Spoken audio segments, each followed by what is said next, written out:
hierdie wêreld vra in stilte se pyn. Waar is God nou?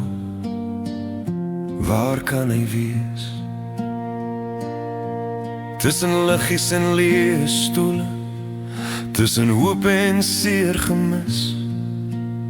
Nie bo die stof van ons bestaan nie, nie ver van mag en mense nood in 'n krib. In breekbare lewe kom God self op ons pad geloop. Wanneer alles breek en vrae bly hang en die nagte lank voel om te dra, fluister hoop in die stilte sag, hy is reeds op pad na jou toe. God het gekom, God bly kom, nader as wat ons ooit kon droom. In ons pyn en ons vrae, in ons wêreld net soos dit is vandag.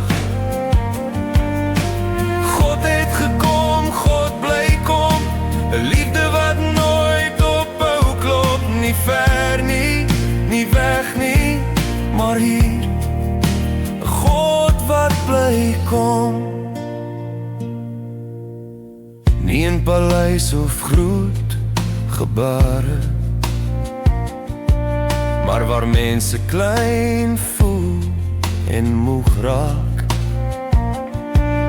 In 'n wêreld van bevele en grense, kom hy sag en word een van ons gemaak. Herdes hoor die eerste fluister, lig breek oop die donker nag. Moenie bang wees nie, vandag gebeur dit, God het self na julle toe gekom. Nie net 'n woord nie, nie net 'n teken nie, hy stuur nie hoop van ver af nie, hy kom nader, hy kom self. God het gekom, God bly kom, nader as wat ons ooit kon droom. In ons pyn en ons vrae, in ons wêreld net soos dit is vandag. God het gekom, God bly kom, 'n liefde wat nooit ophou klop. Nie ver nie, nie weg nie, maar hier, 'n God wat bly kom.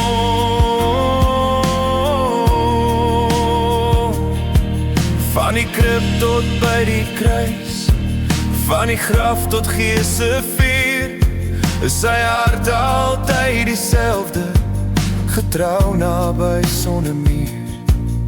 Nie net toe nie, maar nou nog, in elke asem wat ons haal. Die God van Bethlehem bly by ons almal.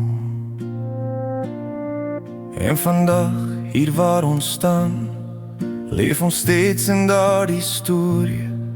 Nie alleen nie, nie vergeten nie, maar gedra deur trou en glorie. Van krib tot kruis, van leë graf tot Gees, God het gekom en hy bly.